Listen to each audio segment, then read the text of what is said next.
The sound a hand makes when it hits your face is something you never forget. It's not dramatic like in the movies. It's just a crack, sharp and sudden, followed by silence so heavy it feels like the world has stopped breathing. That's what I remember most about that night. Not the pain, though there was pain, but the silence. And my husband's face, shocked at his own violence, as if his hand had acted without his permission. My name is Naomi Porter. I'm 37 years old, and I'm a nurse at Mount Sinai Hospital in New York City. I spend my days taking care of people, healing wounds, offering comfort. I never imagined I'd become someone who needed those things. But on March 23rd, 2023, everything changed. Not because my husband hit me, though that was part of it, but because of what the X-ray revealed. Because sometimes the worst injuries aren't the ones you can see. Let me start at the beginning. I met Marcus Porter in 2012 at a hospital fundraiser in Manhattan. He was charming, successful, a financial analyst at Goldman Sachs with an easy smile and expensive taste. I was a young nurse, idealistic and tired, working 60-hour weeks and barely keeping my head above water. He seemed like a dream, stable, confident, the kind of man who knew what he wanted. We dated for a year. He proposed at a restaurant in Tribeca, the ring hidden in a dessert I was too nervous to eat. We married in 2014, a small ceremony in Central Park with close friends and family. The first few years were good. We lived in a 2-bedroom apartment in Astoria, Queens, in one of those pre-war buildings with high ceilings and radiators that clanged in the winter. Marcus worked long hours, but so did I. We were building our lives, our careers. We talked about buying a house someday, maybe moving to the suburbs when we had kids, but we never seemed to get to the kids part. Marcus always had a reason to wait. The market was unstable. He was up for a promotion. We should travel more first. Eventually, I stopped bringing it up. By 2020, something had shifted. Marcus was distant, distracted. He'd come home late, claim he'd been working, but he'd smell like whiskey and perfume I didn't wear. When I asked about it, he'd get defensive. You don't trust me after everything I've given you? The pandemic made things worse. I was working insane hours at the hospital, watching people die, drowning in exhaustion and fear. Marcus worked from home, supposedly, but I'd catch him on his phone constantly, texting someone, smiling at the screen in a way he never smiled at me. I told myself it was stress. Everyone was struggling. Marriages were falling apart everywhere. We just needed to ride it out. But in 2022, the late nights started. 2, 3 times a week, Marcus wouldn't come home until after midnight. He'd claim he'd been with clients, closing deals, networking. But his explanations were vague, inconsistent, and he'd started locking his phone, changing passwords, keeping it with him even in the bathroom. I tried to talk to him about it, gentle at first. Marcus, I miss you. We barely see each other anymore. I'm working, Naomi. Someone has to pay the bills. We both work. I just want to spend time with you. Stop nagging me, Jesus. The conversation always ended the same way, with him shutting down, me feeling guilty for bringing it up.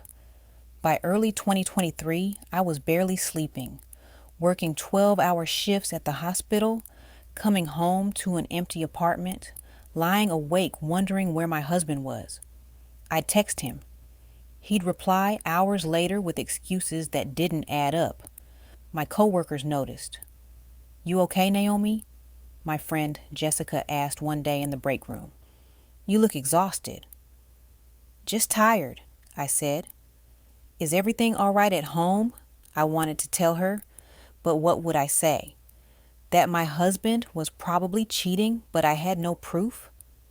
That I was too afraid to confront him because I didn't want to know the truth? Everything's fine, I lied. March 23rd, 2023 was a Thursday. I'd worked a day shift, 7 a.m. to 7 p.m., and came home exhausted. Marcus's car was in the parking lot. He was home early for once. I walked into the apartment, smelling something cooking. Marcus was in the kitchen making pasta, a bottle of red wine open on the counter. "Hey," he said, smiling. "Thought I'd cook for us. It's been a while." I was suspicious. This wasn't like him lately, but also hopeful. Maybe we were turning a corner. Maybe he was trying. We ate together, made small talk. He asked about my day. I asked about his. It was almost normal.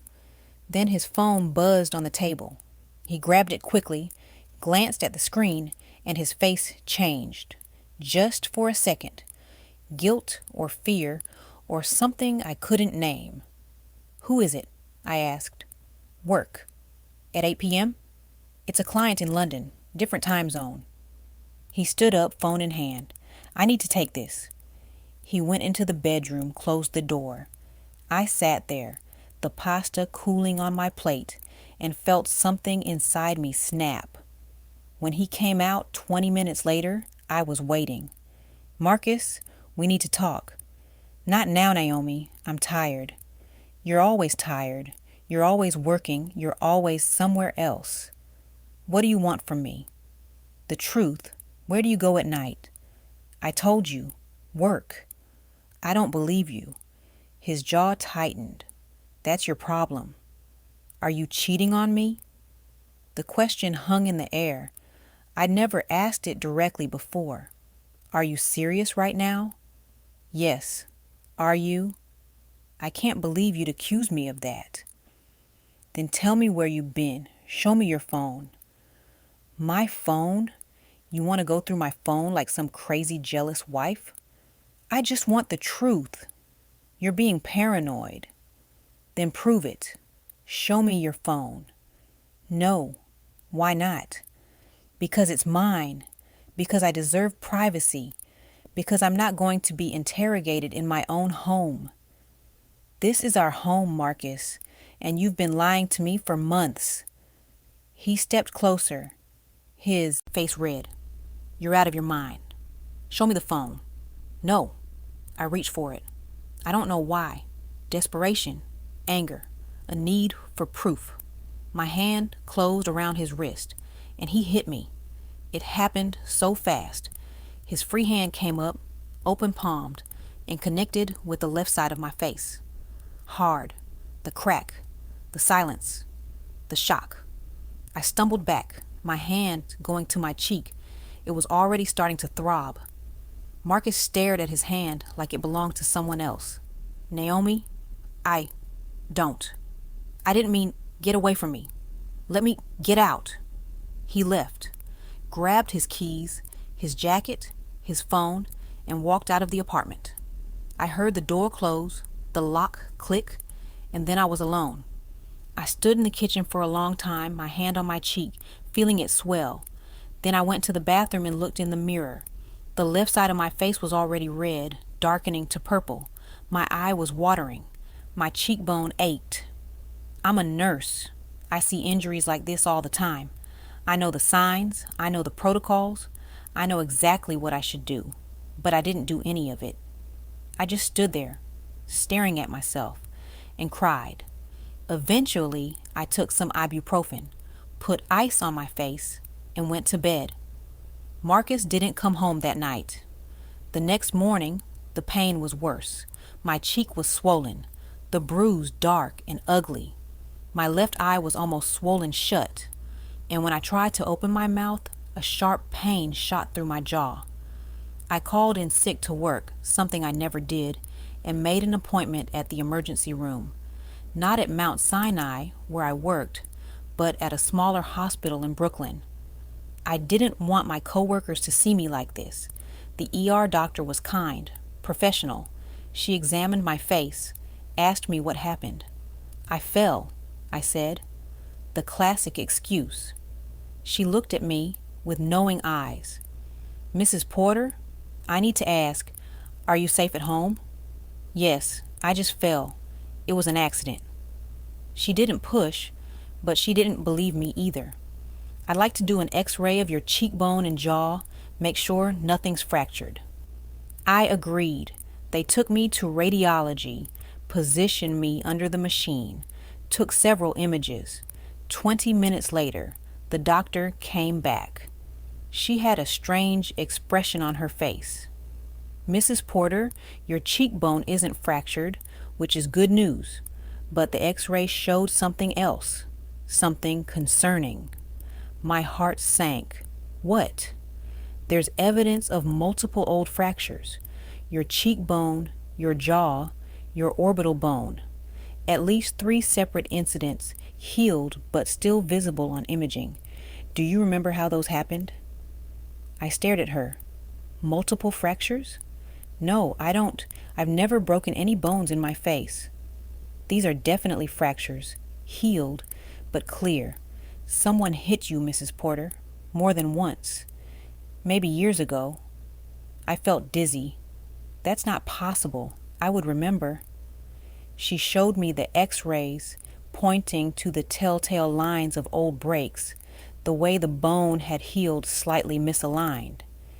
These are consistent with blunt force trauma, she said gently. If you don't remember, it's possible the injuries happened when you were unconscious or the memories were suppressed. But Mrs. Porter, someone hurt you badly, multiple times. I couldn't process it. My face had been broken before. When? How? Then, like a dam breaking, fragments started coming back. A night in 2018. Marcus and I had gone to a party in Manhattan. I'd been drinking. Too much, I thought, at the time. On the way home, we'd argued about something. I couldn't remember what. And then, nothing. A blank space. I'd woken up the next morning with a terrible headache. A bruise on my face that Marcus said I'd gotten falling in the bathroom. Another night in 2019. Another argument. Another blank space. Another morning with pain and confusion. And in 2021, during the pandemic, a fight about money, about his work, and then nothing. I lost hours, woken up on the couch with my face aching, Marcus telling me I'd passed out drunk, that I'd hit the coffee table. I'd believed him every time, thought I was clumsy, thought I'd had too much to drink, never questioned it, but I hadn't fallen. Marcus had hit me, and then he'd convinced me it was my fault.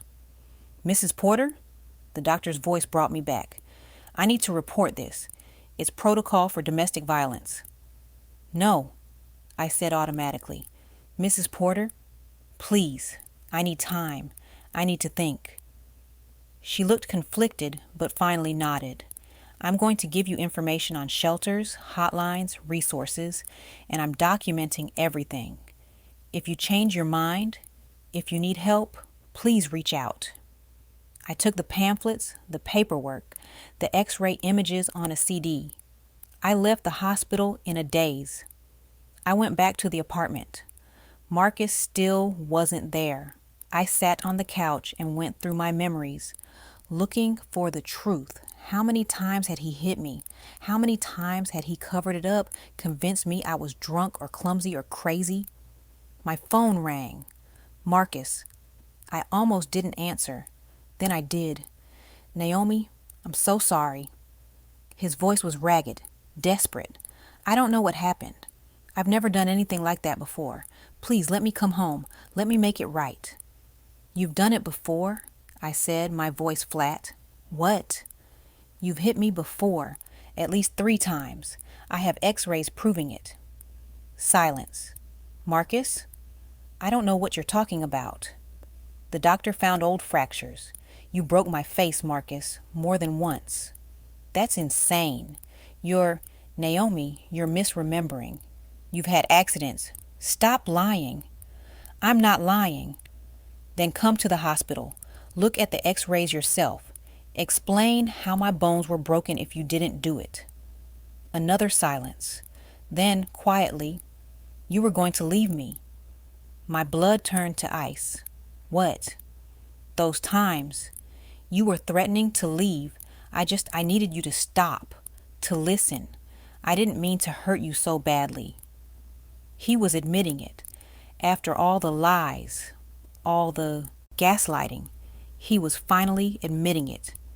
You could have killed me, I whispered, but I didn't, and I wouldn't. Naomi, I love you. I made mistakes, but I love you. You don't love me. You control me. You hurt me. That's not love. Where are you going to go? What are you going to do? You need me. And there it was, the real Marcus, the one who'd been hiding behind charm and excuses for years. I'm done, I said. Don't come back to the apartment. I'm filing for divorce. You can't afford this place without me. I don't care. Naomi, be reasonable.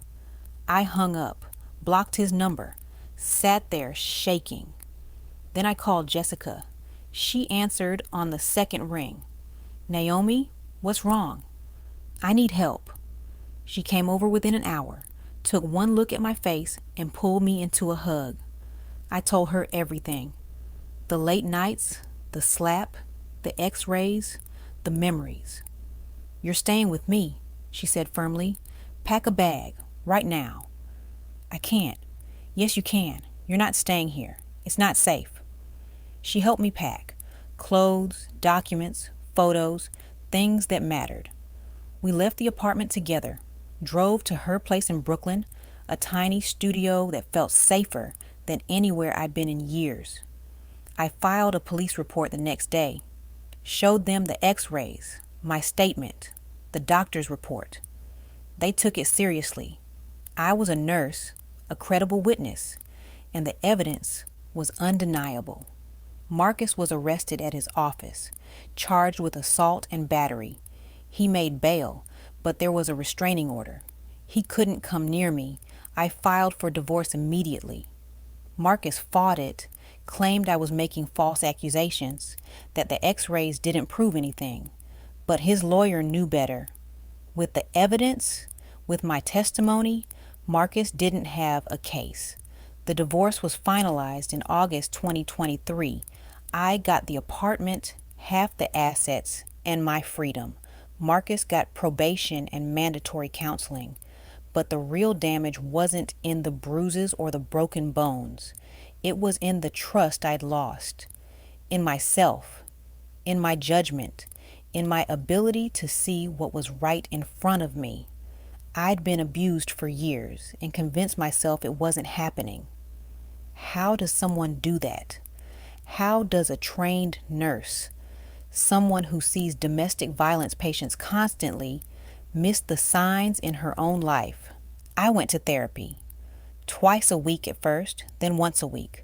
I worked through the shame, the guilt, the anger, at Marcus for hurting me, at myself for letting it happen. You didn't let it happen, my therapist, Dr. Reyes, said gently. He manipulated you, gaslit you, made you doubt your own reality. That's what abusers do. I should have known. You're human. You loved him. You wanted to believe the best. That's not weakness. That's being human. Slowly, I started to heal. Not just physically. The bruises faded. The swelling went down. But emotionally. I reconnected with friends I'd neglected. I focused on my work, found purpose in helping others. In October 2023, I got a call from a detective. Mrs. Porter, we've had another woman come forward. Marcus's current girlfriend. He assaulted her. She's pressing charges. My stomach turned. Is she okay? Physically, yes. She wanted us to reach out to you. She's wondering if you'd be willing to testify at his trial, establish a pattern of behavior. I agreed without hesitation. The trial was in January 2024. I testified about the x-rays, the hidden injuries, the gaslighting. Marcus's girlfriend testified about her own assault. The jury deliberated for 2 hours. Guilty. Marcus was sentenced to 3 years in prison. When they led him out of the courtroom, he looked at me, not with anger or regret, but with confusion, like he genuinely didn't understand what he'd done wrong. That's when I realized he'd never change. He'd never see himself as the villain. In his mind, he was the victim, the misunderstood husband, the good guy, and I was free of him. It's May 2024 now, a little over a year since that night in March. I'm still living in Astoria, in the apartment I fought to keep. I redecorated, painted the walls, bought new furniture, made it mine. I'm still working at Mount Sinai, still helping people. But now, when I see patients with injuries that don't quite add up, with stories that don't quite make sense, I push a little harder. I ask the difficult questions. I offer resources because I've been there. I know how easy it is to lie to yourself, to make excuses for someone you love, to believe things will get better. I started volunteering at a women's shelter in Queens. Twice a month, I teach a class on recognizing signs of abuse, on trusting your instincts, on building a safety plan. The women who come to those classes look like me, educated, professional, seemingly together, and broken underneath. It can happen to anyone, I tell them. It happened to me. Some of them cry with relief. They thought they were alone. They thought it was their fault. It's not your fault, I say. It was never your fault. Last month, I went on a date, the first one since Marcus. His name is David. He's a teacher, kind and funny and respectful. We got coffee in Astoria Park, talked for 3 hours, watched the sun set over the East River. When he walked me home, he asked if he could see me again. I said yes. It's terrifying, opening myself up again, trusting someone new, but I'm not the same person I was a year ago. I'm stronger, wiser, more careful, and I'm done living in fear. This morning, I went for a run along the waterfront. The spring air was cool, the city waking up around me. I passed other runners, dog walkers, people starting their days. At the end of the run, I stopped at a bench overlooking the water and sat for a while. My face didn't hurt. My heart didn't hurt. I was just here, alive, free. My phone buzzed, a text from Jessica. Brunch Sunday, my treat. I smiled and replied, absolutely. I stood up, stretched, and started walking home. The sun warmed my face. The same face Marcus had broken multiple times. The face that had healed, that had survived. I passed a storefront window and caught my reflection. I looked different. Older, maybe, but lighter. Like I'd set down a weight I hadn't known I was carrying. I thought about all the women who'd never get this far, who'd stay with abusers, hoping for change that would never come, who'd lose years, even lives. I thought about Marcus in prison, still believing he was the victim. And I thought about myself, the nurse who'd healed others while dying inside, who finally saw the truth and chose to save herself. I walked past the bodega, the Thai restaurant, the park where I'd spent endless nights wondering where my husband was. Everything was still here, but I was different. I was free, and that was enough. At home, I paused in front of my mirror. The scar along my jaw was still there. I used to hide it. Now, I traced it gently. Proof, not shame. I made tea, sat by the window, and watched the city soften into evening. Life continued around me, indifferent, beautiful, and I was part of it. Jessica's message popped up again. Can I bring my sister? I typed back, of course. Healing wasn't just escaping the past. It was letting the good back in. Brunch was bright. loud, ordinary. Conversation flowed easily. For the first time in years, I laughed without caution, without fear. Jessica reached across the table. "You look good," she said softly. "Not polite good. Real good." Walking home that night, the city felt new. The world was the same, but I was different. Free, safe, alive. And for the first time, I believed it. "I'm safe," I whispered to myself. And it was true.